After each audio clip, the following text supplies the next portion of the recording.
On to other news, and NHS Devon has agreed to pay for controversial cancer treatment in Germany, even though the therapy isn't approved in the UK. Ron Bonfield, who has asbestos-related mesothelioma, says his cancer has shrunk as a result of chemoembolisation, but he can no longer afford to pay for it himself. Here's our health correspondent, Sally Mountjoy.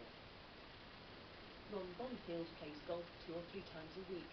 18 months ago, he was too ill to play, having been diagnosed with the incurable asbestos-related cancer, mesothelioma. Ron says he owes its turnaround to a procedure called chemoembolisation, where drugs are injected directly into a tumour. It's approved in the UK, but not for mesothelioma patients, and he spent £22,000 of his own money on several treatments in Germany.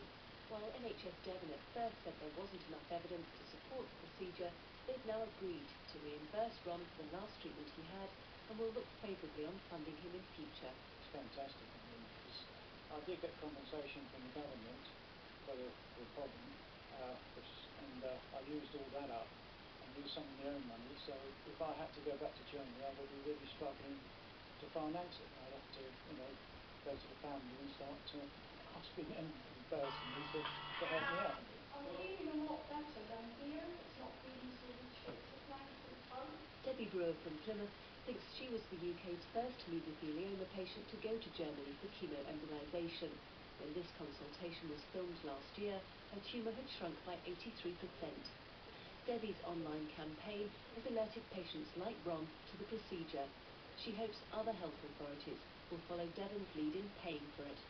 I'm absolutely thrilled. It's a step closer for meso warriors, as we call ourselves. And it's brilliant news. Well done, Ron. It gives us all hope. NHS Devon told us funding had been granted to Ron Bonfield because he gained clinical benefit from the treatment, and all applications for such funding will be considered in the light of the government's announcement that extra funding will be available for cancer drugs if they're recommended by a patient's doctor. Ron can now celebrate life, knowing if he does need more treatment abroad, the health service is likely to fund it. Sally Mountjoy, BBC Spotlight, Torrington. Right, Sally quickly now. Sally, the issue of paying for cancer drugs is a controversial one, isn't it? Yes, recently we've heard about a lot of cases where a doctor has recommended a drug that will prolong the life of a cancer patient, but the local NHS has refused to pay for it because it's just too expensive. And we've heard about people remortgaging their homes or cashing in pensions to pay for it themselves. Now the government has said it's not available. They want greater access to these kind of drugs for a lot more people, and they've set up a special fund to pay for it. The Health Secretary, Andrew Lansley, has actually said it's a scandal that some drugs' unavailability for people in this country, it's just a scandal because it's readily available in Europe. Hasn't there been an outcry this week, Sally, about a bowel cancer drug not being prescribed on the NHS? Yes, that's Avastin. Now, the drugs regulator, NICE, is independent of the government, and it says Avastin only prolongs a patient's life by a few weeks, and that just doesn't justify its cost, something like £20,000 per patient.